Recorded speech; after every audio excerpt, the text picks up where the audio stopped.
travailler, il y a 5 commandements de l'Église, il y a 4 évangélistes, il y a 3 personnes en Dieu, il y a 2 testaments, l'Ancien et le Nouveau. Il y a un seul Dieu qui règne dans le ciel. Pour ce qu'il y a 7, enfin pour ce qu'il y a 7, il y a 7 sacrements, il y a 6 jours de travail, il y a 5 commandements de l'Église, il y a 4 évangélistes, il y a 3 personnes en Dieu, il y a 2 testaments, l'Ancien et le Nouveau. Il y a un seul Dieu qui règne dans le ciel. Pour ce qu'il y a 8, enfin pour ce qu'il y a 8, il y a 8 béatitudes, il y a 7 sacrements, il y a 6 jours de travail, il y a 5 commandements de l'Église, il y a 4 évangélistes, il y a 3 personnes en Dieu, il y a 2 testaments, l'Ancien et le Nouveau. Il y a un seul Dieu qui règne dans les cieux. Pour ce qu'il y a 9, enfin pour ce qu'il y a 9, il y a 9 anges, il y a 8 béatitudes, il y a 7 sacrements, il y a 6 jours de travail, il y a 5 commandements de l'Église, il y a 4 évangélistes, il y a 3 personnes en Dieu, il y a 2 testaments, l'Ancien et le Nouveau. Il y a un seul Dieu qui règne dans les cieux. Pour ce qu'il y a 10, enfin pour ce qu'il y a 10, il y a 10 commandements de Dieu, il y a 9 promesses de Dieu, il y a 8 béatitudes, il y a 7 sacrements, il y a 6 jours de travail, il y a 5 commandements de l'Église, il y a 4 évangélistes, il y a 3 personnes en Dieu, il y a 2 testaments, l'Ancien et le Nouveau. Il y a un seul Dieu qui règne dans le ciel.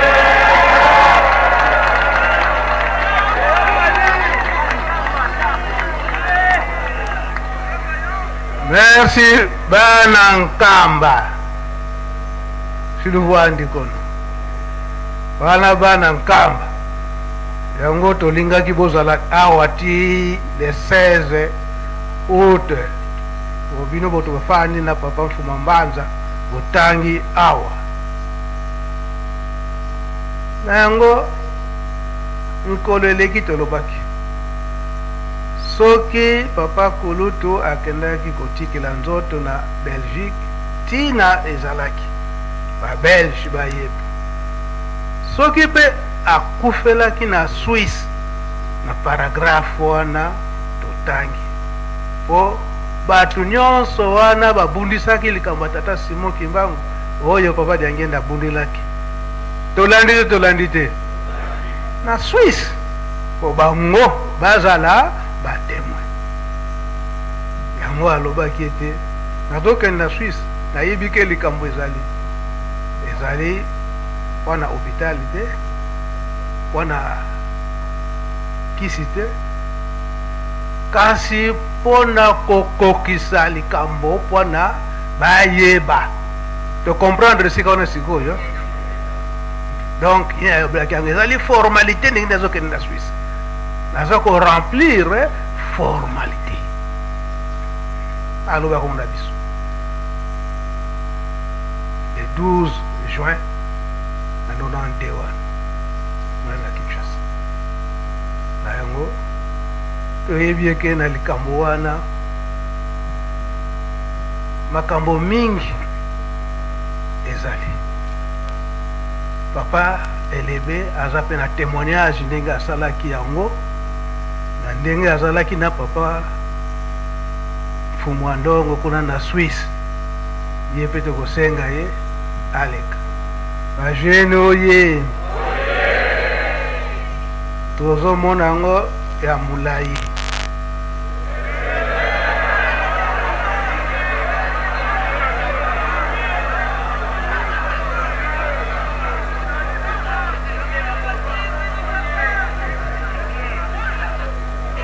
Nyonso oyo papa Luntadila azoyebisa yango na papa Mfuma Mbanza asali detail nyonso wana.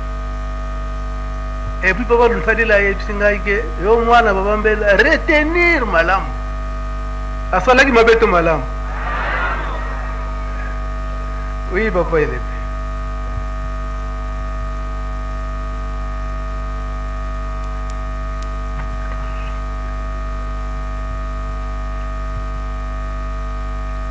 Na nkombo na Nzambe tata mwana tata molimo santo. Papa permettre nga vana loba makambo ya Suisse na loba likambo ya 26. Bato mingi bazokanisaka likambo ya 26 ezali nde fabrication no na kati na Bible ezali. O papa Kimbangu alobaki ete makambo nyonso bokozala ngo mposa bokozala ngo pasi kotanga ngo na kati ya Bible. Yango toyembisi nzembo wana na bana nkama. Exact.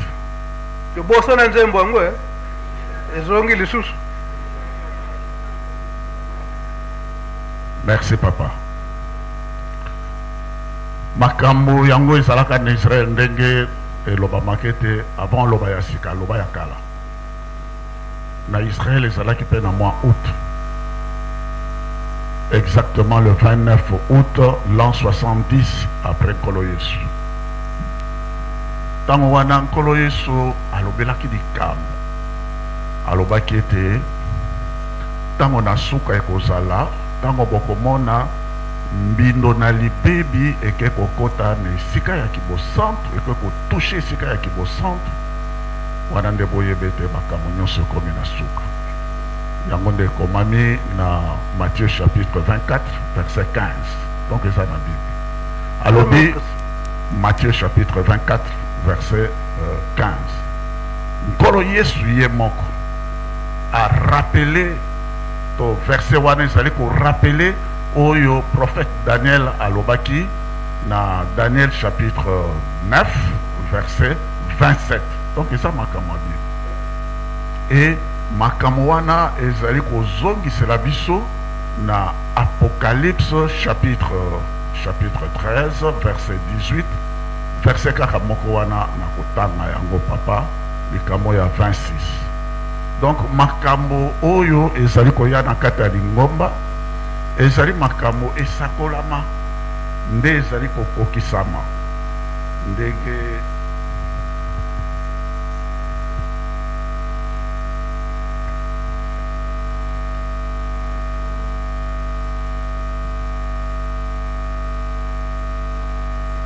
Apocalypse chapitre 13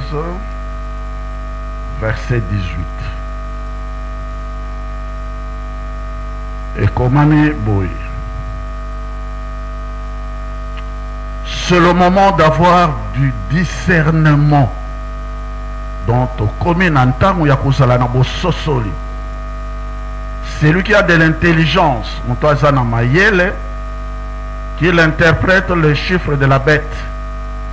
Car c'est un chiffre d'homme et son chiffre est 666. Je reprends le verset. C'est le moment d'avoir du discernement. Celui qui a de l'intelligence, a interprété le chiffre de la bête, car c'est un chiffre d'homme et son chiffre est 666. Elgel wa papa que bato nyonso yo bayebaki makambo ya tata Kimbangu bazalaki kolanda yango mpe ekomama depuis toujours ete tango biso tokokenda kokoma ndenge nini likambo na mbindo na libebi ekoya kokota na esika ya kibosantu mpe tango wana ekozala mpe tango ya makambo nyonso tu ekokoma na suka. Donc papa soko okambati 26 fois 26 ezali kopesa yo 676. ndenge ekomami awa le chiffre 10 toyoki mpe na nzembo ezali korepresente de 10 commandements. Soko kamati 676 moins 10 eza kopesa yo 666 exactement. Donc ezali makambo ya mbindo na libebi 666 ezali makambo ya Babylone la grande lokola kulu mbimbi na koexpliquer yango mwa moke. Alors 666 lokola Nzambe asalaki mbutu na 6e jour makambo ya bonzoto, makambo oyo nyonso tu etali ya bonzoto penza, bonzoto yango na barepete yango 3 fois 666. Makambo ya mokeli, makambo ya bonzoto, makambo ya mabe lokola kulu mbimbi, c'est-à-dire nkulu na kikongo, c'est-à-dire kala mbimbi na esiko makambo ya mabe ezalaki na esika. Donc Apocalypse chapitre 18 tout ça. Donc makambo ya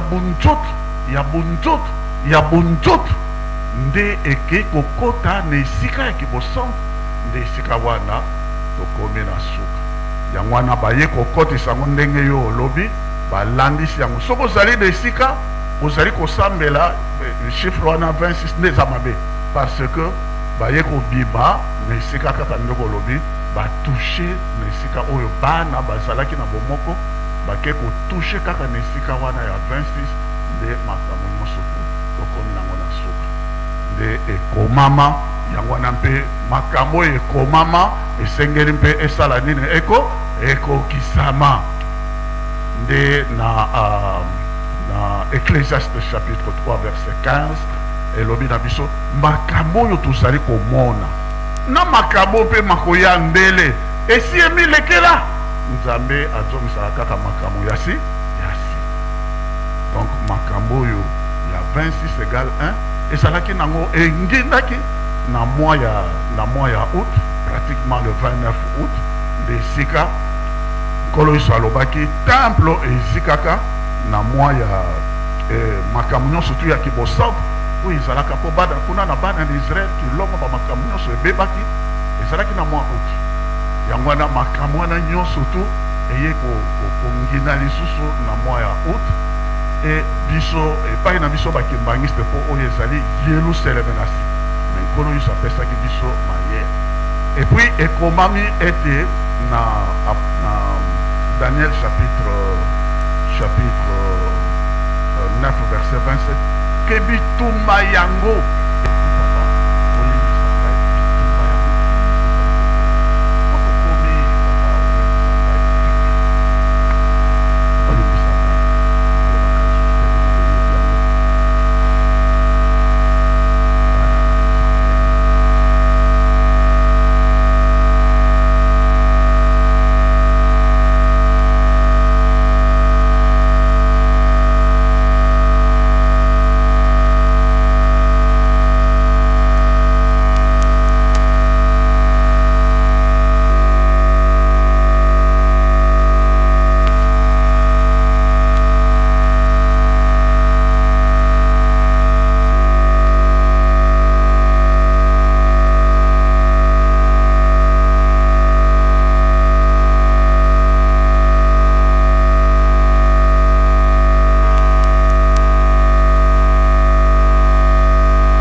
Konjabule wa Afandi. À la Ligue en Allemagne. À Hanken. A dit yo la conférence na yo lobi na bio. A dit wanate. Na comment conférence sous sa dictée. Azo dictée na butu conférence on a fait sa lobby na 10 heures alors que na ba conférence scientifique ça la capon côté. A dictée dans la Syrie yango. Tango esili ayeko toki ba lobby non. Tongo peseta. Na lobby na papa lembe. Na lobby na di conférence nanga yango. Mais non, mais basi va traduire la vie yanga yango. Les motos a dicté derrière. Après ça, on a créé un centre de conférence. Quand on a promis qu'on a ici, je ne passe pas à 10 heures, je passe à 16 heures. Conférence sur les religions africaines. Quand on a présenté par lobby, le secrétaire a lobby, mais ce n'est pas possible. On a déjà traduit la vie seulement conférence. Directeur pédagogique a émis. On a vu une conférence pour l'Angaïako. Donné un peu ça. Attendez, première page, deuxième page, c'est excellent. C'est pas ça, 16 heures. C'est bon. C'est bon. Alors, je suis passé à 16 heures. Les conférences va traduire en 8 langues. Et j'allais dans le centre des idiots. Session, il y a en portugais, en espagnol, en anglais, en tout ça va traduire. Et ma camo, nous sommes allés pour le Canada, il y a monté au comment il y a une conférence. Bon. Naïe moto a dicté une conférence. Nangaï moto n'a connu. Dans la Samaye.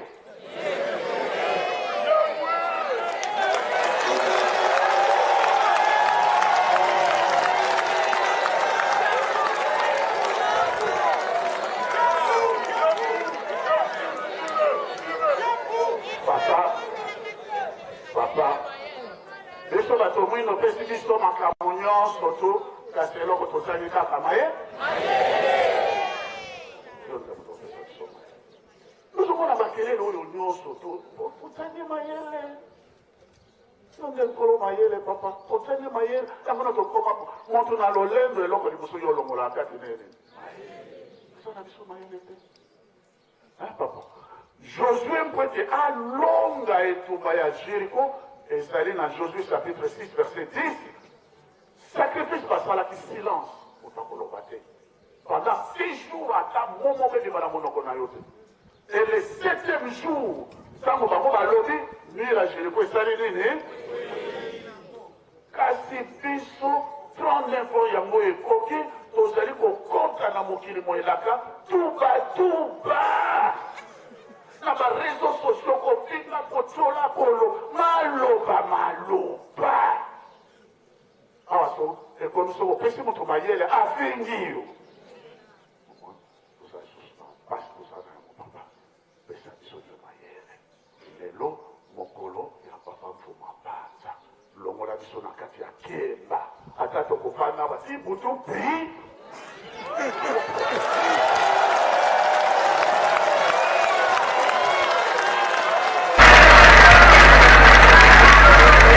pesa biso mayele nasilisi na kombo tata mwana moyobo centre amen.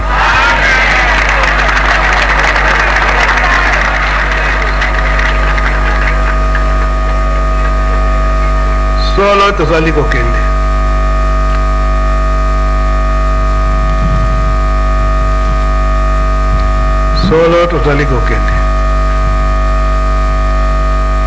papa nous a dit là surtout au mois d'août à se défouler à l'obi papa naza na combat mais combat na batu mosusu te na bana papa nous a dit là si kande na zoloba boya en tant que secrétaire général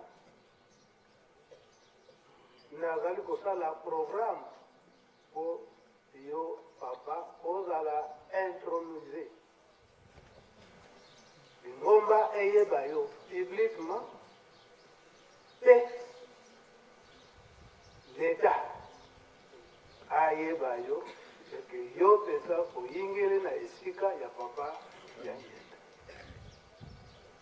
mais esika poto nakende na leta po ete yo papa mfumandongo papa yalonganaki angani oyebana ete yo moto yingile esika ya leki na yo papa yangenda me ekomi kala banani bana nazomona bana me bambuta mosusu ya lingomba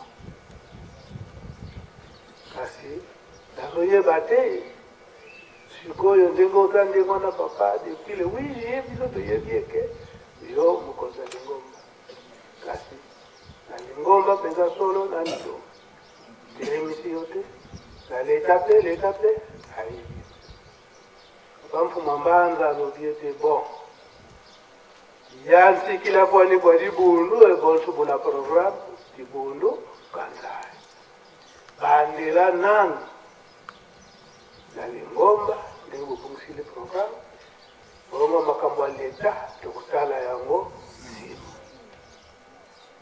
ndenge wana intronisation papa Luntarila akendaki kobongisa intronisation ya papa Mfuma Mbanza papa Dialunga na Kiangani eba evitaka papa ya ndenge akendaki na Kinshasa me tokolanda maloba ya papa Luntarila ndenge ayaki koexprime yango ntango babimisaki papa Mfuma Mbanza comme chef spirituel e tokolanda mpe libondeli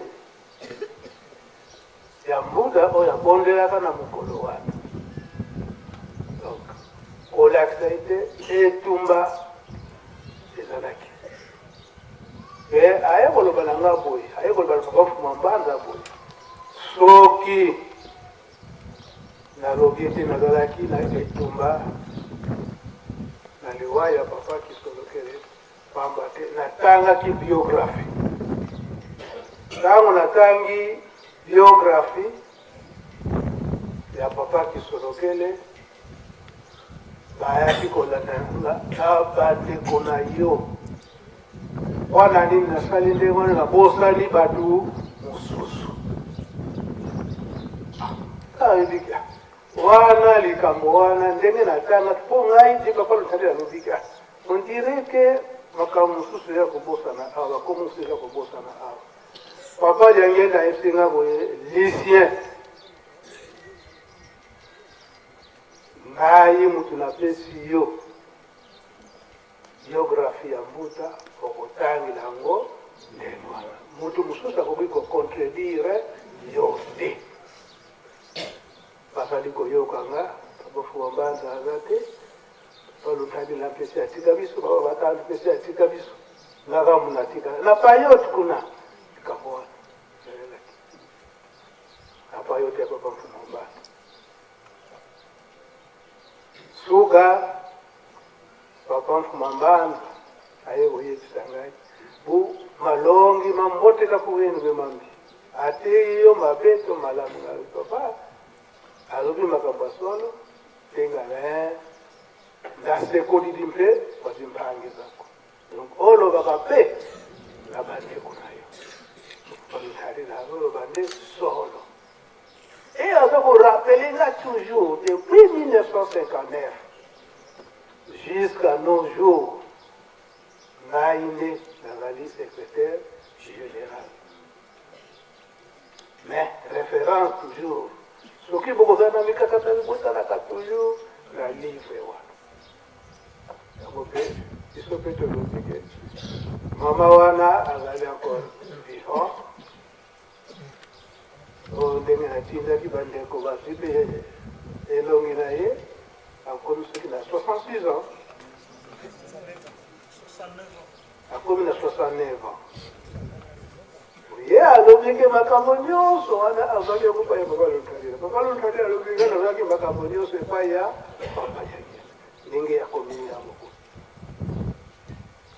yango makambo nyonso wana nga ndenge naza kobimisa yango toyoka mpe discours ndenge ye moko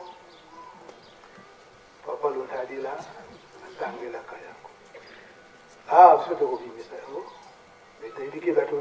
bazana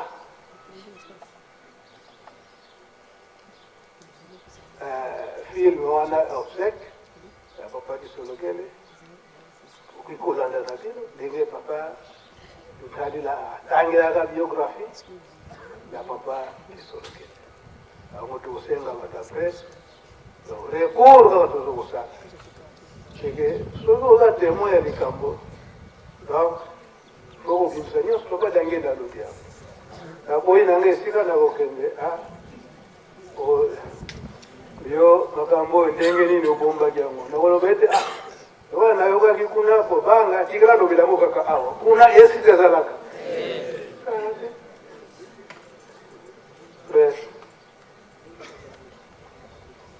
Représentant du gouvernement de la Réunion nationale,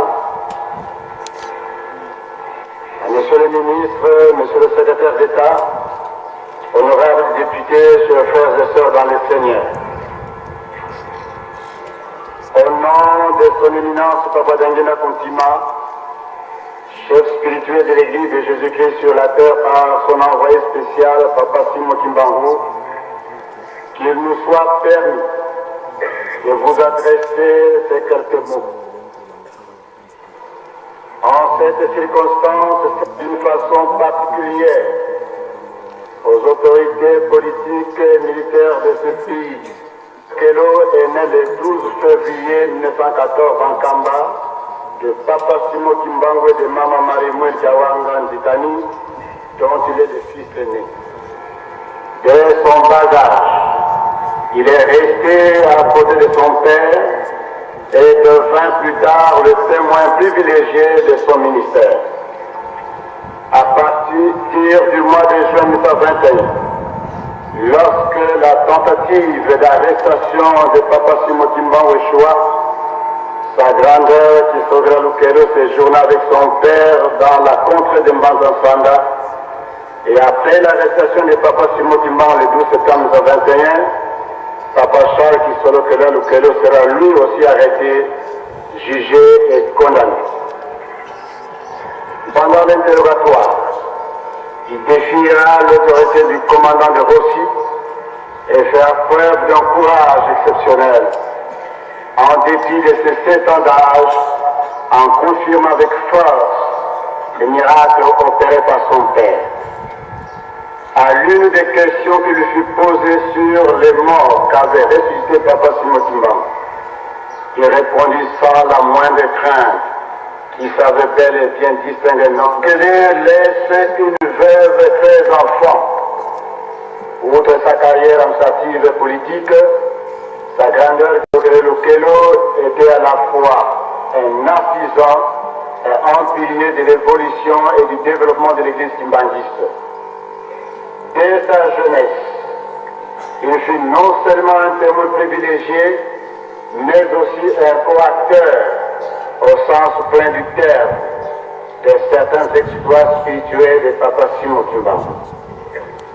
C'est sous cet angle que s'explique sa présence à côté de son père pendant la tournée clandestine de Mbanza-Nsanda entre juin et septembre 1921, ainsi que sa présence mystérieuse à l'intérieur d'une tente où était détenu son père après l'arrestation de celui-ci et son départ inaperçu par le blanc qui surveillait la tente. À la fin de sa carrière à l'administration coloniale belge, sa grandeur rejoindra son éminence Nguema Kontima à Kinshasa, continuera la fonction de chef de famille. C'est ainsi qu'ils travailleront ensemble pour préparer le retour de la dépouille mortelle de Papa Simo Kimbangu en Kamba en avril 1960. Beaucoup regrettent, nous en sommes sûrs, le décès de cet homme de grande abnégation et pris de justice et d'équité, et dont les sages conseils clairvoyants ont guidé un grand nombre de ceux qui l'ont côtoyé. Pendant ses fréquents séjours en Europe, sa grandeur a été un catalyseur pour les jeunes paroisses kimbanguistes dans leur quête de stabilité. Comme un père naturellement dévoué, il n'a jamais cessé, en dépit de son état de santé, de les exhorter à rester solidaires et à entretenir un climat d'amour et d'entente qui peut leur garantir un développement spirituel harmonieux. Les Kimbanguistes reconnaissent en lui l'un des dépositaires des vérités et des secrets spirituels que Dieu a en fait manifestés en Afrique noire. Sa mort physique nous laisse perplexes et suscite en nous deux types de sentiments. D'abord, les sentiments d'impuissance, d'inquiétude et d'angoisse à travers lesquels les mystères de la mort nous poussent à réfléchir sur la nature de l'existence de la vie spirituelle. Et en second lieu, les sentiments de joie, d'espérance et de confiance en notre Dieu qui a toujours été fidèle à sa parole et de la certitude que la mort n'est qu'une transition par laquelle nous entrons dans une vie glorieuse, plus belle, plus puissante et éternelle.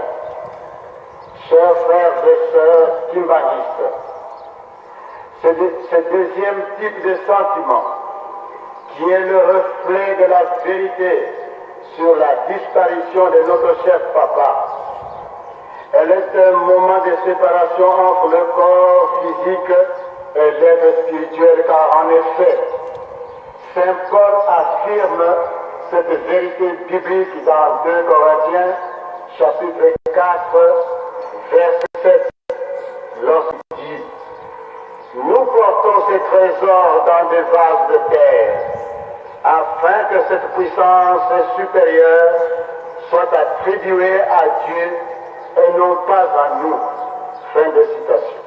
Et au monde en 1914, pendant que le monde était secoué par la Première Guerre mondiale, et nous quitte au moment où le monde entier est littéralement secoué par des crises politiques et socio-économiques aux effets aussi catastrophiques. Quelle drôle de coïncidence que l'intelligence humaine découvre dans la comparaison de ces deux époques. Est-ce une simple coïncidence ou c'est le dessein mystérieux de Dieu qui se dévoile devant nos yeux? En fait, le Seigneur dit dans Ésaïe, chapitre 55, verset 8, que, je cite, « Car mes pensées ne sont pas vos pensées, et vos voix ne sont pas mes voix. » Fin de citation. C'est ainsi que nous comprenons enfin que la mort de sa grandeur Kisode Lukelo s'inscrit indubitablement dans le plan que Dieu a fixé dans sa liberté pour son peuple. Maintenant que sa grandeur est entrée dans le royaume des cieux, dans la nouvelle Jérusalem, et jouit de la plénitude de sa gloire, nous avons pleinement confiance qu'ensemble avec les saints qui l'ont précédé, ils intercèdent pour l'accomplissement de la volonté suprême de Dieu dans l'épanouissement de l'œuvre qu'il a confiée à Papa Simon Kimbangu.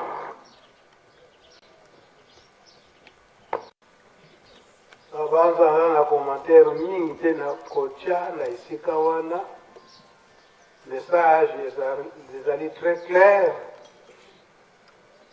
biso moko tososola na isika wana avanza na ibandila lobi mlamu ete nyonso wana ya tangi euti epai ya papa Biangenda. Et Azak on répétait toujours, en tant que secrétaire général 1959, et Kokaki a 32 ans à l'obéité, Maso Onga Bandai Kosala, toujours à ce côté, papa, je ne peux pas faire le contraire, et je ne pouvais pas faire le contraire. Mais si Koyo est communiqué, ah, mais la binobana, ndambo bamuta mususu bakoti awa na payo te kwa bakabona sikoyo papa mfuma mbanza ayebisi ye boye sikoyo lokola ekomi na tour na ngai intronisation na ngai loba nanu ndenge okosalela yango nde ndenge apesaka programme epai ya papa ntango apesi programme alobi ngai nakopresente na lingomba bongo nde mbuta moko akoclotire na libonde mosala ekosalama wana na Kinshasa kasi oyo etali na niveau ya leta ndio papa bongisa wala papa lontalila bongisa pamba te ekomonana te okotika biso leta akotikala koyeba yo te na ntango wana bana kaka na likambo wana nazongeli yango moto na moto akosala na bandimi na ye mpe akosala mpe lingomba na ye papa mfuma mbanza ayebisi ye boye muna ntango yina ubalongela bana baleke bako ubalongela kabalwaki muna tezo kinako mfuma mbanza na ntango yina ubalongela kabalwaki muna tezo kinako donc papa lotali atango alobi ndenge na bafuma mbanza ayebisi yeke atango wana soki papa kozala te bana bakokoma mutu na mutu na bandimi na ye na ntango wana mpe mutu na mutu akosala lingomba na nkombo ya tata Simokimba okomona na ntango wana bambuta mosusu oyo babombaka na masiba bana bango mpe bakosala mangomba oyo ya bango papa mfuma mbanza ayebisi ye boye bana baza baleki na yo pamba te yo papa lisien tozwa yo mwana okoma mwana na biso kasi oteya bana bakoma na niveau wana te eke mwana moko na moko na bandimi na ye asali mpe lingomba na ye oteya bango soki bazali yaya na yo ozali yaya na bango bakoyokela yo lutali alobike alire bana bazokoya ko donc namonike vraiment agression abalobike teya bango balongela yango tokoyoka oyo présentation ndenge bapresente papa mfuma mbanza intronisation oyo basalaki na lingomba papa mfuma mbanza ntango wana na Kinshasa presse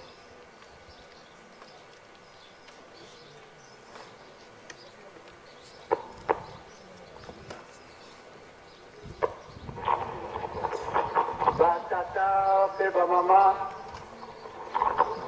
biographie ya papa Dialunga Jangani Paul Salomon tokotanga yango na français mpe tokopesa kopi oyo na papa Bobei nde abana kotangela biso yango na lingala na français soko batuni qui est papa Dialungana tokozongisa boye.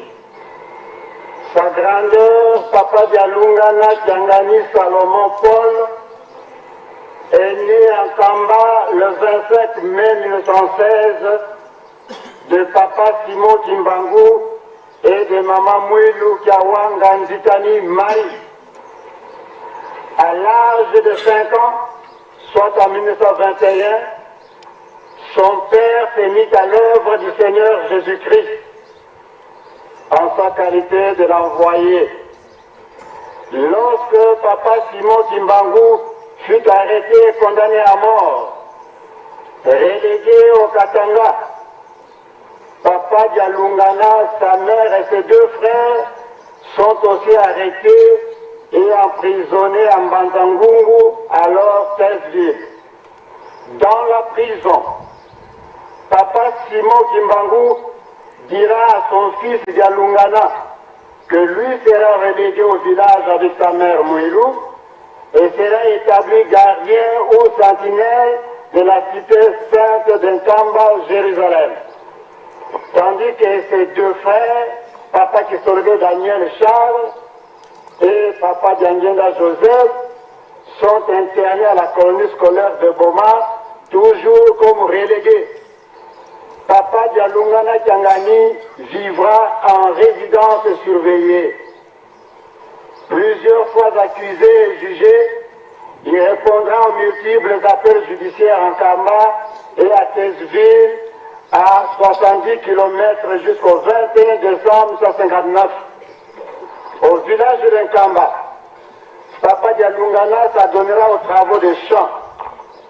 Il apprendra également le métier de couture au village. Papa Dialungana Paul Salomon fit ses études à l'école du village lorsque le gouvernement colonial autorisera l'ouverture de l'église ainsi que les écoles dans la région de Bangou. Durant cette période de chasse, de persécution et arrestation des Kimbangistes, Papa Dialungana suivra sa formation biblique chez les protestants de la mission baptiste de Gombe-Lutete. Pendant ce temps, Maman Moule Marie, sa mère, ainsi que les notables continuaient à prier clandestinement dans l'église kimbangiste. Papa Dialungana Kiangani s'est marié à Mama Kiwasi Souloa Isika, d'abord coutumièrement, et religieusement dans l'église kimbangiste, toujours dans la clandestinité. Mais comme catéchumène dans l'église protestante, les missionnaires de Gombe-Lutete voulaient que Dialungana soit baptisé par eux et que le mariage soit également célébré dans l'église protestante. Cette proposition des missionnaires protestants n'était pas acceptée par les notables de Kintouadi et refusèrent de ne plus se faire baptiser ni célébrer leur mariage religieux à Voula. Les protestants lisent la Bible, disent-ils, pendant le mariage, comme cela s'était réalisé au sein du Kimbangisme lors des cérémonies de mariage religieux de Papa Dialungana. C'est que Papa Salomon n'avait plus besoin d'un second mariage religieux. De son foyer avec Mama Kiwa, naîtront 6 enfants qui sont Maman Kwakia de Suzanne, Papa Kimbangu Kiangani Simon, Papa Zako Kiangani Jean, Papa Mbenza Kiangani André, Maman Sona Mouilou Marie, Papa Diangenda Kiangani Joseph. Concernant le baptême de Papa Dialungana Kiangani Salomon Paul, vu l'âge avancé de Maman Mouilou, les notables de Kintouadi avaient demandé des renseignements à Papa Simo Kimbangu en séjour de relégation au Shabbat, au Katanga, au sujet du baptême, c'était en 1948, car il fallait que Papa Dialungana soit baptisé. La suite en était qu'on ne pouvait pas baptiser dans l'eau, mais plutôt un baptême spirituel. C'est-à-dire tenir les catéchumènes en lui imposant les mains au nom du Père, du Fils et du Saint-Esprit. Ainsi, après examen sérieux sur la conduite de Papa Mfumambanga, il plut au notable le Bambouta d'alors de baptiser Papa Mfumambanga pour aider Maman Mouilou Marie dans ses occupations spirituelles. Papa Dialungana était le premier chrétien kimbangiste à être baptisé spirituellement en 1949 selon les rites kimbangistes. Et c'est lui-même qui nous racontait ce récit il y a déjà 1 mois en Kama. À partir de ce moment-là, on a alors le baptême spirituel comme l'a dit Jean-Baptiste, je cite, « Je vous baptise dans l'eau, mais celui qui vient après moi baptisera dans l'esprit. » Fin de citation. Les officiants de cette cérémonie du baptême étaient les notables suivants. Tata Kinyuka Alphonse de Lukengo, le nom que Papa Dialungana nous a communiqué. Tata Diatuka Pierre de Kiana, vers Ntsenga, Tata Munku Samuel de Malanga, Tata Ndongala Nkondo de Mbanzangungu, Tata Lunkotela Nathanaël de Mbanzangungu, Tata Mfuka David du Congo-Brazzaville, Tata Nkunku Philippe du Congo-Brazzaville et Tata Jean Moukoko de Massang. Profitant de cette reconnaissance tacite en 1958, Papa Diangenda annonce à Matadi Mayo la première organisation à laquelle Papa Dialungana Diangani apposera la signature le 9 novembre 1959 sur les documents organiques adressés au gouvernement colonial belge pour l'obtention de la reconnaissance officielle de l'Église le 24 décembre 1959. Et je voudrais préciser que ce document adressé au gouvernement colonial belge n'a pas été signé par Papa Diangenda, mais a été signé par Papa Dialungana, bien sûr avec autorisation de Papa Diangenda Joseph. Papa Dialungana Diangani, Paul Salomon, est porteur d'une médaille d'or de mérite civique. Il est aussi grand officier de l'Ordre national du Léopard. Papa Dialungana a écrit plusieurs livres. C'est un grand écrivain. Alors, écrivain biblique, religieux, spirituel. Et je m'en vais vous citer les titres de ces livres, de ces écrits, qui sont écrits en Congo, que le secrétaire général vous fera l'honneur d'organiser un groupe de traducteurs en toutes les langues. Et toutes les régions et tous les continents seront représentés. Ces livres sont, donc le titre de ces livres, Tufin pour le sonon Tiankandanzan, Nsiku Yemalongi Madibundu, Nsikulusu Adibundu, Nzambi Kazolanga Masumuko, Ntiamusu Arukwikulu Lueto. 6. Yerusalemi Imbanza Nsilulu. 7. Tutunga Tinlongo Jandan. 8. Nkembo Ntatu Nyayave. À la mort de Maman Mouilou en 1959, Papa Diangenda deviendra chef spirituel et représentant légal. Tandis que ses deux frères, Papa Kisolokele Daniel Charles et Papa Tiangani Dialungana Salomon Paul, deviendront chefs spirituels premier et deuxième adjoints. En 1992, au mois de mars, le chef spirituel, le premier adjoint, Papa Kisolokele, meurt. Au mois de juillet de la même année, ce fut le tour de Papa Diangenda de nous quitter. À partir de leur disparition, Papa Dialungana Diangani Salomon est devenu chef spirituel et représentant légal de l'Église. Pour concrétiser cette élévation comme chef spirituel et représentant légal, il est de coutume qu'une déclaration soit signée par les membres effectifs qui sera déposée au ministère de la Justice. Déclaration qui sera publiée au journal officiel.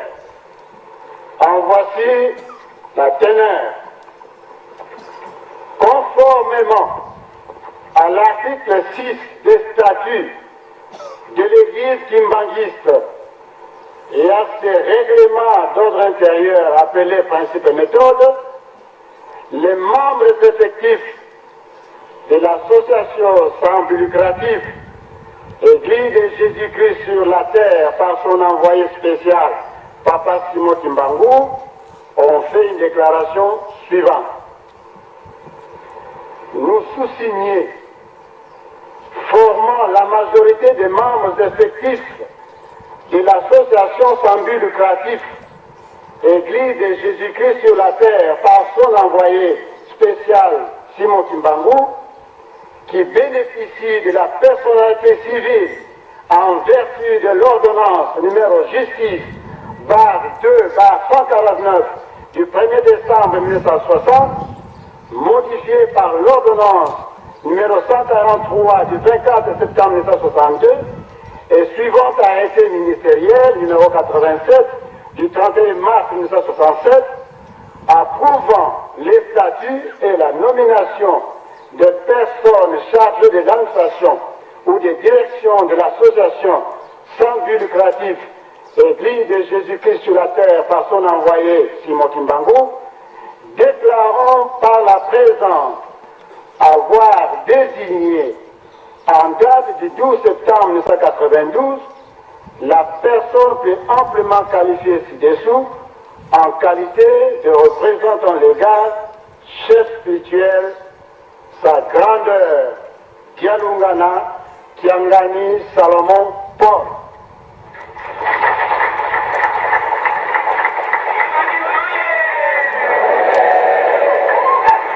Fait à Kinshasa le 12 septembre 1992, signé lui-même,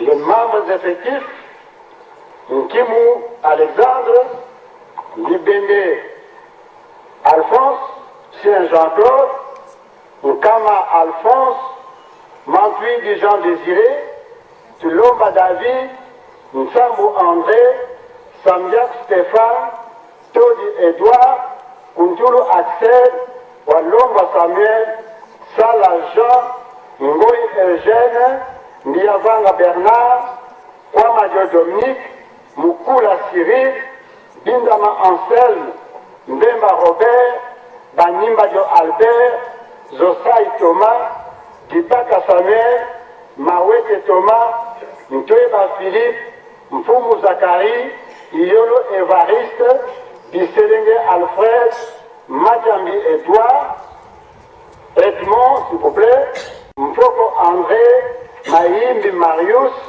Mkanza Samuel, Moutedi Georges. Coral.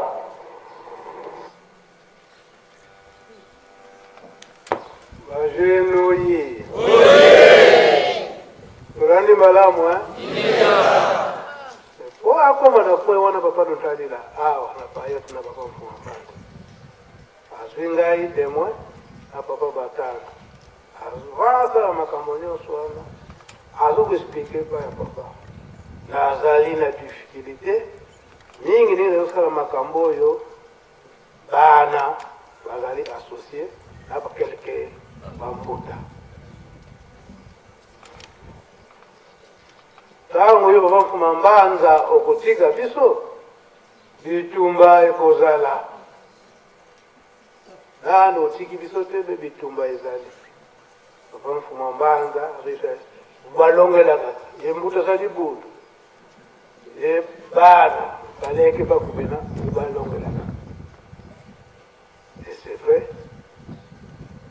Tango na le 16 août na mokolo ya lelo na l'an 2000 ewada papa mfumambanza tango ayaki kotika biso mais avant tika biso toyebi ndenge asalelaka programme na ye po papa mfumambanza ayebaki bitumba nyonso oyo me ndenge bayokonaka bango nyonso misato bitumba ekozala te autant que bana baza na bolingo bitumba ekozala te oyo ekolobama yango nde bakolanda me lokola ye moko azali nzambe ayebaki te bitumba ekozala kaka amonaki ete avant atika biso tikete nalakisa bana ndenge bakotikalela oya papa Simon Kimbangu Mjangani papa Nzinga mutalobaka po azalaka témoin le 2 décembre wana na 9 abongisi makambo nyonso ya papa solo baleke na bosani date malgré na bosani date mokolo bakotaka na mozole na moi ezalaki na butu te na ba 9 heures avant jour wana na pokwa to na butu avant topanzana papa Mfuma Mbanza ayebisi papa Solo ndoyi musantu mbazi lumbuka ngeye tokota ya kumukindongo donc lobi eza mokolo na yo tokokotana na mozole donc kozala distanté papa Solo ntango ayeki ndenge wana tongo ndenge abanda kobeta musique aye na 5 heures na parade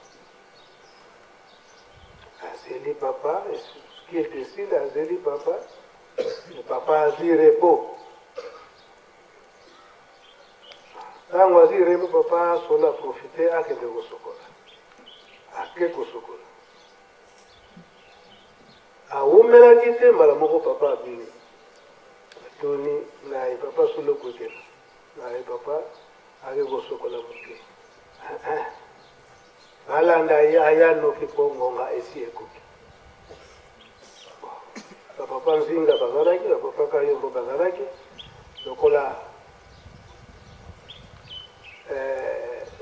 ngai nayebaki likambo eza mokolo ya papa Solo papa Kayombo na papa Nzinga bapropose na papa non lokola papa Solo ake kosokola papa Mbenza aza wana papa Mfuma Mbanza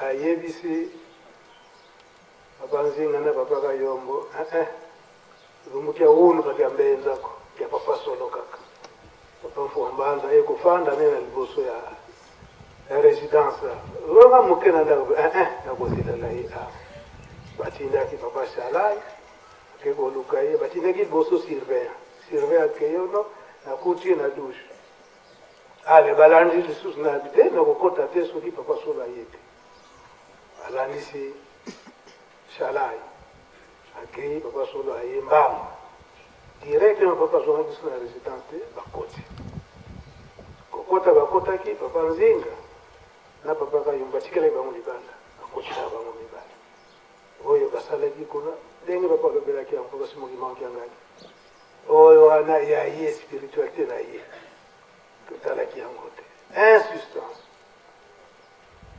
ngai mpe akotiselaka ngai nsima ya kotiselaka ngai na mozole ntango ayebisi nga wana mpe ya ngai moko me oyo naretenaki kaka eke makambo ekoyala liboso eke eloko kolia na nkamba ekozala te kasi yo débrouiller kaka likambo wana nasi kaka yango okomona eloko kolia eza te me yo débrouiller kaka wana ya ngai na makambo mosusu esika wana nde ayi koyebisila ngai ke makambo mosusu ekoya me nalobi kaka ete esika ngai nakotikela nzoto na molimo kozanga te ekomaki na ngai équation kasi ayebisinga kasi ezala makasi na mabondeli nga ayebi te mokolo wana eza boye te kambo yebisaka ngai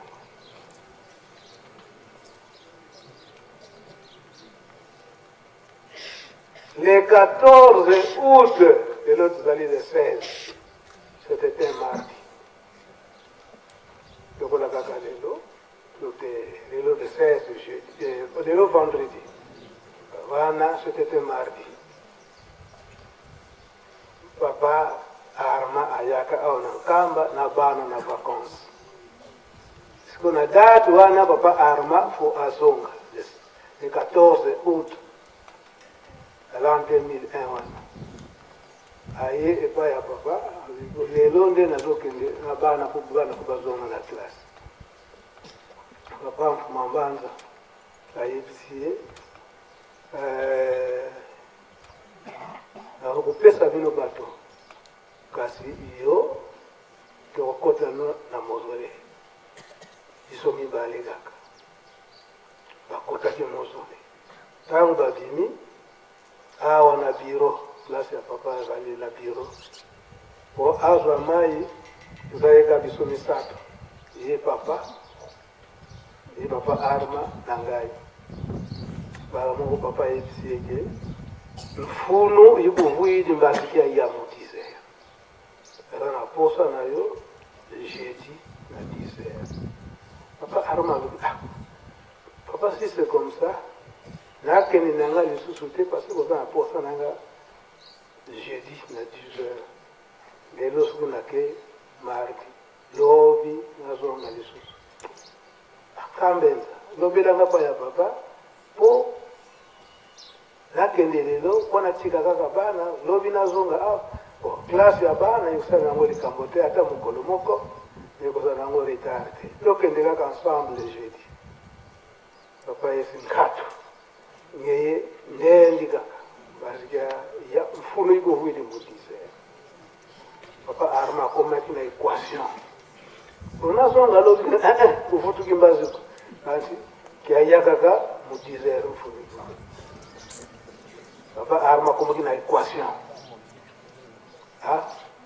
bala moko papa Arma alobi papa tokokanga mafoto na journée ya lelo papa alobi kadi yamuko bakanga mafoto ye kaka bafwambana na ye papa Arma le 14 août l'an 2001 papa Arma alobi papa tokanga mifoto kasi sinaza susu bana papa kadi yamuko le bakamaka foto nzokande likambo ezalaka wana papa Arma akei mercredi tofandi toute la journée nzoto ya papa soki ndenge nini wana la nuit ya 15 16 août wana sikoyo na 21h toye epai ya papa mpona kopesa au revoir papa alobi kadi ya moko ndenge oleka kuna tokende kolala na bino kasi ntango nabimi na couloir papa nzinga alandingo papa alobi zonga papa yebisingaki namoni ete mikolo na nga ekoki namoni ete mikolo na nga ekoki kasi likambo te kende kolala na ye nga namoni hésitation nabengisa bandeko papa solo na papa simon katu lenoleka kono na mayele kaka nayebisi papa nzinga abutu ya lelo soki problème papa Jado na Shalai bazali wana balanda biso na ngambo place tozala nango ndenge tsuka papa nzinga balandaki consigne wana atanke munganga ntango abandi komona dérangement ya tension ya papa ase rappele alobi ete yo Shalai kende kozwa papa solo na papa simo Jado kende kozwa papa mbenza po consigne apesaki na papa mbenza nde yango wana nakomi na ndako nayebisi mama posa kuta kotraverse eza te kasi tayeka modengele mama alobi mpona nini oyeka sila pali ofandako lokola ye apesaki biso ordre totraverse biso nyonso ya kopesaka totraverse me sino te tala papa ndenge ayebisi ngai tokolala pe te soki tolali okomona tokolekani na pongi apele ye tofandaka po ntango na batelefone eza te à 4h du matin nayoka la porte cracra sajalo boyi kozwa ngai tozi papa simon na ntango wana aza ndako papa kulutu tozi papa solo biso nyonso tomati esika wana ntango toyi kokuta papa alokoyebisa biso ngonga na ngai ekoki ngonga na ngai ekoki ndenge ngonga na ngai ekoki tozokobongama bime fo tokende Kinshasa papa ngonga na yo ekoki siko okende susu Kinshasa vitu fikuenda tanunga sa so funza luyalu za wonso no kuna sene futilunga sa so balamoko ko bonga mawana balamoko tanga isi ndengonga na ye kopi lunga sa sono aesi papa simo kimba unkiangani na papa solo dino bokota na mozole bokendo kobondela yombenza tikala awo tikala ki ilimoko papa ngai papa nzinga na papa jitu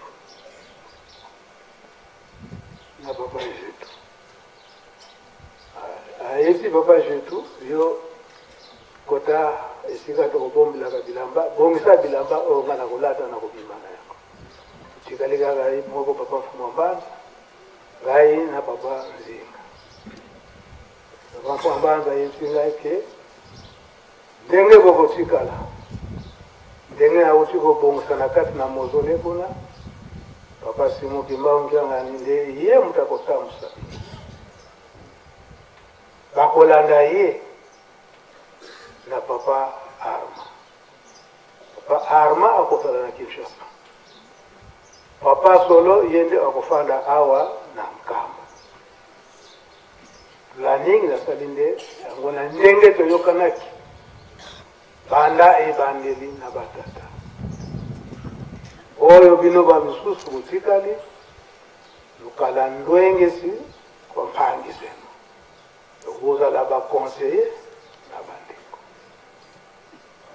Bokomona eke abandeko mususu bakolinga te ete bazala mindwengisi kasi wondima te eloko wana soki bondimi yango kaka a mobulu ekokota na lingomba soki mobulu ekoti na lingomba wana biso tosili kobongisa kasi oyebaka te ata bosali mobulu oyo tata atikala kobongisa eke lingomba ya tata Simo Kimbangu ekoki kokabwana te kotambusama kaka na motu moko ekozalela kaka ndenge wana oyoki ngai ni papa toyoki kasi yo mbenza yo mutu koloba makambo nyonso wana kuba kumoni gonga kokali tata sikakala yako yebeto mpesi twakala yako kumoni gonga ko wili we ngeta kokanga te oyoki ngeta sika tango asilisi sikoyo baba Nzinga alobiete papa ndenge oza kosikilisa boye ala mpe bandeko msusu o bazalaka na ngai bazala John na Simeo batu bazalaki babengi bango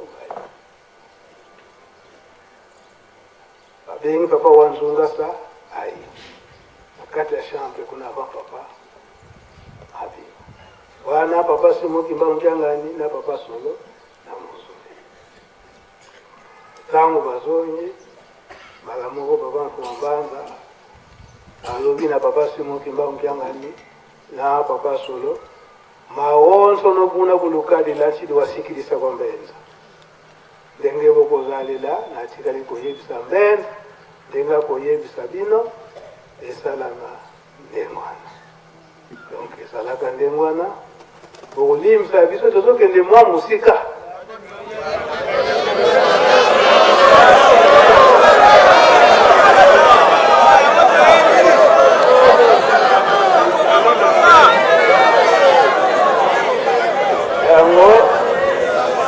Kamo esika na bimisi wana lokola papa Nzinga azalaki wana tuzaika biso misatu na yimoko papa Nzinga alobike na mikoleko ya soki likambo boye ngai mpe fona loba parce que eza na ntina ndenge nini otiki biso kaka biso mibale na papa mbe donc nga mpe nazali témoin yango wana nayebisaki bato ya presse pacha pe maluba papa Nzinga ndenge atikaki kolokola yango parce ye mpe aboyaki kokende na makambo yango aboyaki kokende na makambo yango presse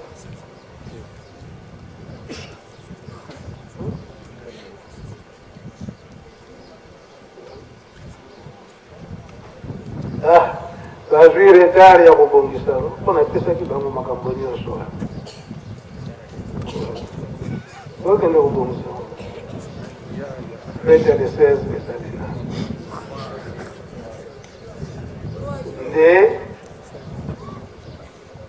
ntango na 7 heures juste tobimi na papa tokei mais ayebisi biso tokokende mais ezala na nzela ke bomoni eke naza lisusu te ke bozonga na nkambo bokontinue kaka ti Kinshasa parce que na titre oyo nakufi nango na kati na lingomba leta akozala na poso na ngai ya kosala ba honneur na ye makambo nyonso ekosalama na Kinshasa mpona ntango wana bakoya na nkamba te tobimaki na Egypte bato mosusu baservice balandaka nsima na biso moko tobimaka na jipe na ye oyo ya mitsubishi wana na isuzu ya papa solo yango mbi tozalaka bamama mama nsalu bazalaka awa na mama kwakiadi na mama marinzo bazalaka awa si bakozaza kokumba oyo bajure ya papa sitrak bazalaki kokumba tobandi kokende tokomi na nsala po ndenge tofandelaki totie papa mambana na katikati mpona ekilibre papa solo na gauche ngai na droite tokomi awa na nsala nzoka nde papa apesaka elaka na tata moko azalaka awa na nsala ye azalaki na lingomba na ye papa matumuna mardi wana ayaki epai ya papa Fumambanza ayeba mpenza solo baza kobenga yo yo kolo Yesu eske mpenza solo oza kolo Yesu baza koloba peke oyo na maboko na yo esika bapapako basete emonanaka eza mpenza kolo Yesu basalaka mwangonga molai me ntango aza kotuna ndenge wana asalaka na papa basalaka na papa Simoki Mbaunkiangani tata wana donc papa Fumambanza papa Simoki Mbaunkiangani na tata wana alors na mokolo wana mardi mercredi papa Fumambanza ayebisi ye ke nakopesa yo assurance nyonso ke naza kolo Yesu yaka kozwa réponse na yo jeudi na 10 heures ayebisi sikoyo ntango tolongwe awa tokomi na nsala sikoyo tata wana mpe abongami mpo ete aya na nkamba tokomi pembe na ndako na ye namoni papa Fumambanza atomboli loboko kote nga nazalaki nga nakanisaki ete nabenda ceinture ya sécurité mpo ete asimba nabengi ceinture ya sécurité mpo napesa ye atie boye te ntango tokomi na liboso wana tomoni tata wana abandi koya na nkamba sikoyo papa Nzinga alobika tata wana namoni papa nde kopesaki ye promese ake na nkamba okuta ya 10 heures ye wana azokokende totekisa ye kaka Fumambanza te akende kokutila mugabo akende kokutila mugabo toketi tokomi na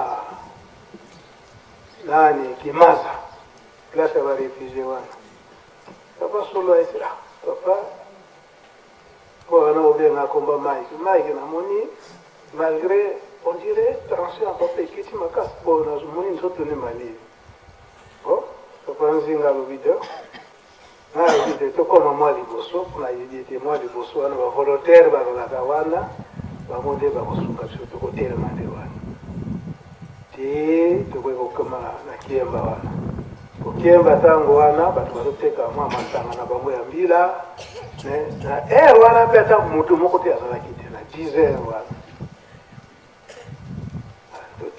totelemi papa Nzinga akiti po atala tension siko papa zinga tuni papa boy papa zotala ika boy asiko na tuni papa siko na pesa mai pwete omela alimi na zima ya nkamba na sambeli na milisie premier goutte ya mibale ya misatu pona simbaka ye na luboko boya na mwasi pwete azala na équilibre bien po ambela mai malamu namoni kaka ntango natie kaka mbala misato mbala moko papa akati papa nzinga atali boye papa atiki biso nabi kopanike te parce wana jibu ezalaki bamama eza na nsima na biso soki atingi chauffeur sipa kende otala na fana mibatiremi ntango sipa ekokutana te koloba te baya bamama so bakozala panike oyebisa bango zalaki ameli kaka mai tozokokontinue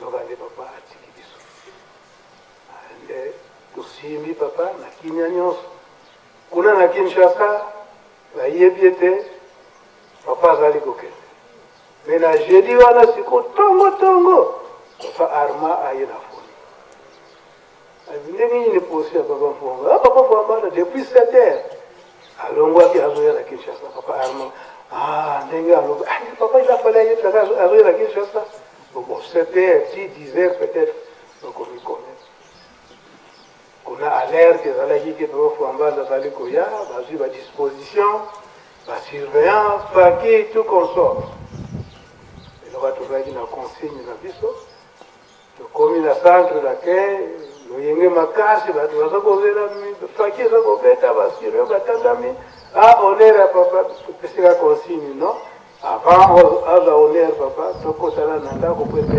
abonga me bango bapapa Arma bayebaki te bapapa Zako bayebaki te te donc la porte oyo eza na nsima kuna na résidence ya Shemida etozwi papa na malembe toki kolalisa na fete et enfin toyaki kosala annonce mais avant tosala annonce toyokanaki na papa Simoki Bambiangani soki ekokani avant oyebisa bato nyonso ekananu na foni tosolola bongo nde okoloba na bato nyonso naye na foni tobimisi bato nyonso na foni nayebisi kaka papa likambo oyo ndenge ezalelaki ekokani atuninga kaka na kode esika nini nga alobi na Kiema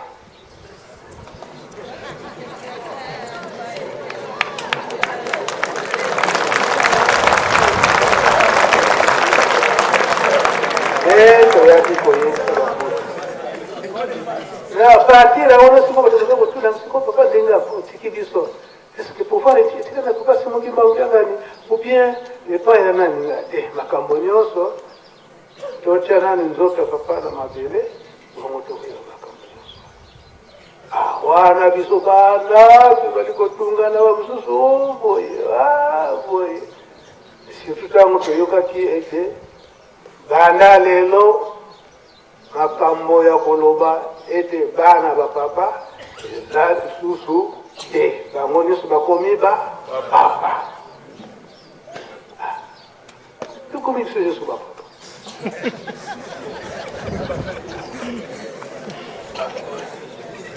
nalandi ti toye kotika nzoto ya papa Mfongaza awa na nkamba tozongisi nzoto ya papa na mabele lendemain sikoyo bamisusu bayelaka nga na ndako bandeko mosusu yebisa nano papa atiki shema ndenge nini shema tokondi koyebana nango kuna na nkamba toloba kaka shema nini apepa ntango toye awa sikoyo totunani biso nyonso na kati ya résidence papa atikali koloba nini tozotala naka biso nyonso kuna mpe nazotala nanga papa Zako azwi courage abimenza loba toko makambo nyonso nalobi ete papa atiki biso boye utakotambolisa biso papa Simoki Mbangu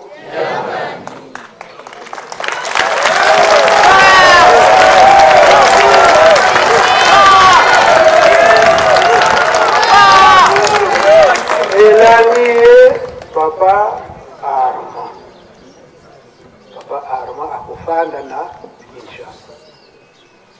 Yandiye papa solo. Papa solo ya kufanda na biso awa naka. Nasukisi mwana. Tala lobika ndengwana. Ah no. Ndengwana te. Ngai sikoyo na se référé que papa Nzinga alobaki témoin. Oh papa kokotikila ndengwana te. Papa Nzinga aye. Rama komika na escalier wana kwanza la matapasi sasa babengani. Yango na likambo wana ye asalelaka témoignage atela kotia yango na cassette ke papa kai koloba boyenga nazalaki wana. Sikoyo ngai nazongi na esika wana oyo ezalaki papa yesaki ngake soki baboyi na bango tika basala ndenge elingi bango kasi intervention spirituelle ekozanga ye ekoya donc kambo ezalaka ndenge wana. Alors sikoyo naye kozongisa susu makanisi na papa Mfuma Ndongo ndenge abandaki kolobela yango ntango nyonso tonani tozala kolanda maloba na ye eke apres bango ngomba ekokoma na pasi po bana bakowelela mokonzi. Esika wana tozongisi susu makanisi kaka na papa Luntadila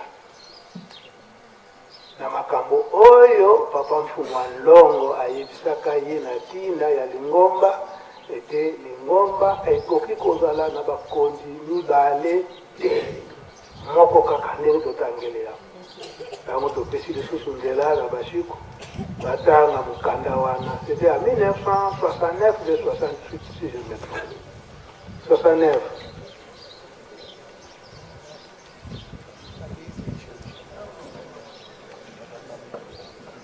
Agenoye. Likambo naza kosala. Papa Luntadila alobi boye. Là, en tant que secrétaire général, Papa Yanguenda ne parlait pas tellement. Mais il cherchait les tout à moi. Donc, yango makambo naza kosala biso lelo. Papa Simon Kemba Mkiangani alobi na ye moke. Donc on doit dire que alobi makambo yango te mais pas nani papa mbela double makambo parce que c'est témoin.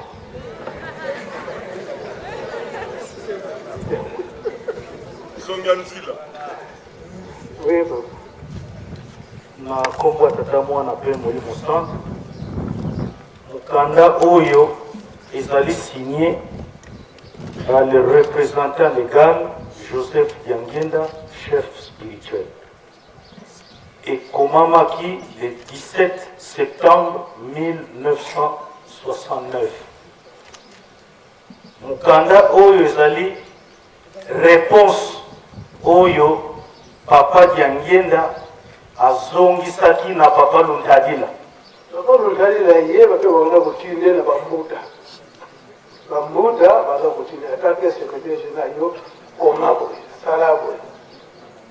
Nde sikoyo tangu ye akozwa makambo wana nyonso ndenge biso toza lelo bazotinda yo bozwi oke kopesa na papa batindi oke kopesa.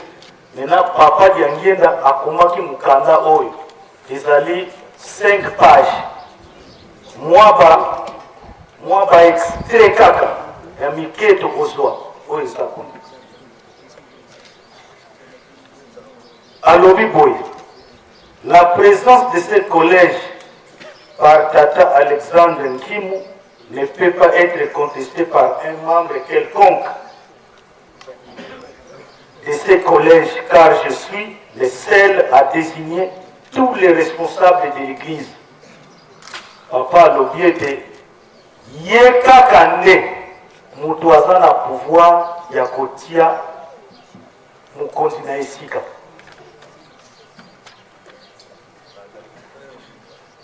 Extrait yankaka mususu. À l'avant-dernière page qui parle des rapports que vous avez reçus concernant l'Église, vous dites qu'il existe des églises entre Kinshasa et Nkamba. Non, ne dramatisons pas les choses. Aussi longtemps que nous ne sommes pas divisés avec mon frère, l'existence de deux églises kimbanguistes ne peut jamais voir le jour. Il se peut parfois que mon frère puisse ne pas partager les mêmes points de vue que nous, ce qui est d'ailleurs normal, parce que ceux qui résident en ville voient les problèmes d'une autre manière, et ceux qui restent aussi au village de la même chose. Mais ce n'est pas une raison pour qu'il y ait une séparation entre nous. Jamais.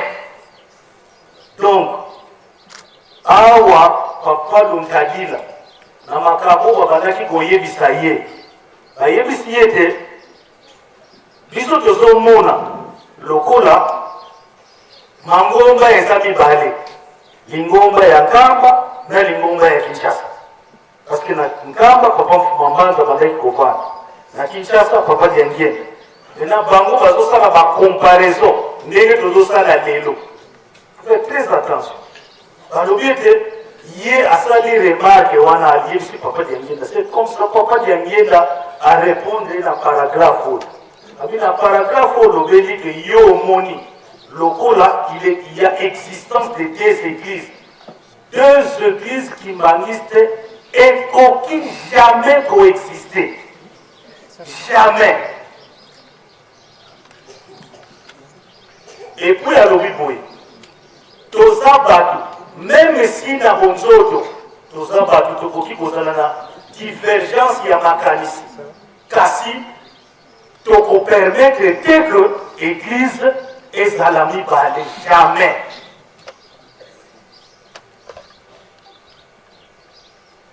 Vous ne devez pas vous étonner de tout cela, et je n'ai jamais cherché que je devienne une autorité quelconque, parce que je suis très court, je n'ai pas fait de hautes études, mais malheureusement, il n'y a pas moyen de faire autrement. Le jour que le bon Dieu décidera que je quitte ce monde, j'espère qu'à partir de ce moment-là, les choses marcheront d'une autre manière. Et je me permets quand même de vous signaler que tous ceux qui contribueront à changer la physionomie de l'Église kimbanguiste auront des difficultés incroyables, et il y en aura ceux qui seront exécutés, même lapidés, pour ne pas avoir suivi à la lettre ce que le bon Dieu a voulu. Awa lobi,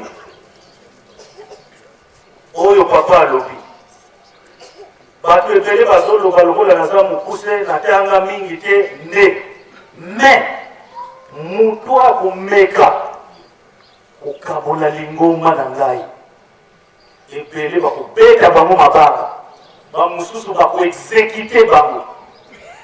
Papa Diangienda qui répond: je suis combattu, mais j'ai devant moi un tout puissant. Je ne donc perds rien. Nazo bundisama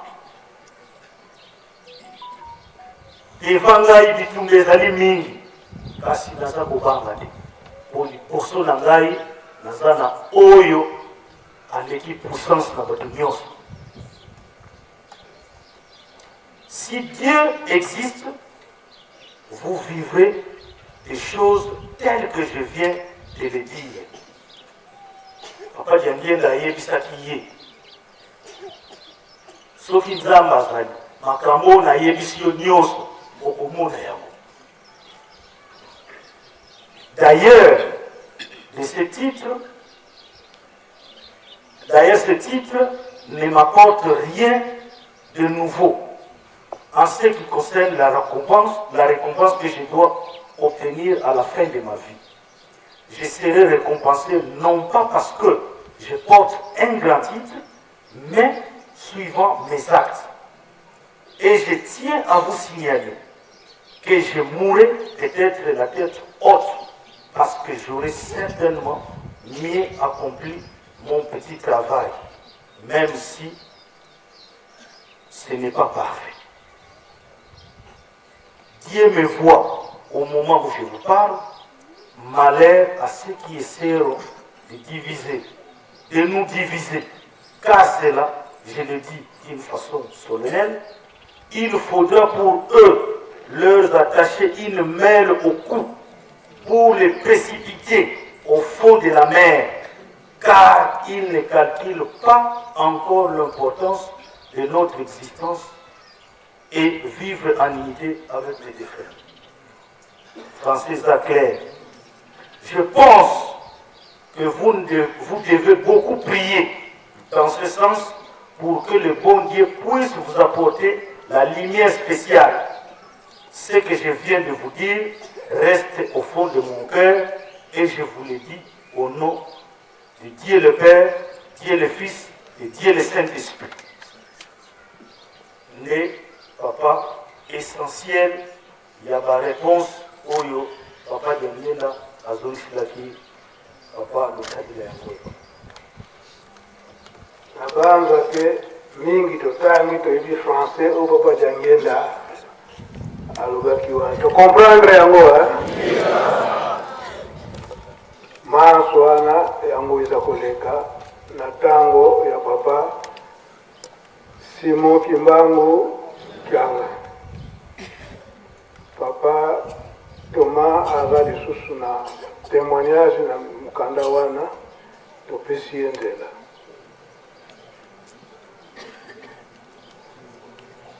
Komba tata mwana toza mulimu sana na sujet ya bokonzi ya papa Simon Kimbangu Kyanga.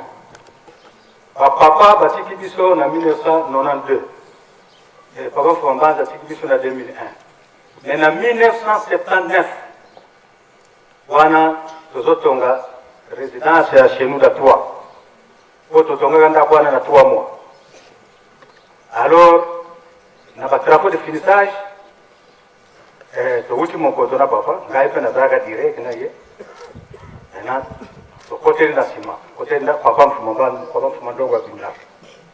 Abani bo contrôler côté na basal bakomana basal qui ba chambre wana to ye na salle manger to komi na salon wana na lero wana ndako ya lix bazako tiaka na place ya peinture bazako tiaka ba papier peint atangu batie bazako tiaka ba papier bato komi na salon ale papa atali ndako atondi papa Simon za wapi lero na papa soki na Kasai soki professeur oriental na ibite mais va répondre papa dobi oh tata arubira kama ikongo oh tata salugar kita kuna chini te kaya ali diki situ ki ka ho so kita na taka na 79 ngai na jingaka soki na tielo kolo damu nanga na kolongola ya papa gamla ne azoki mamsala na na mukumbo nyonso ezalia ye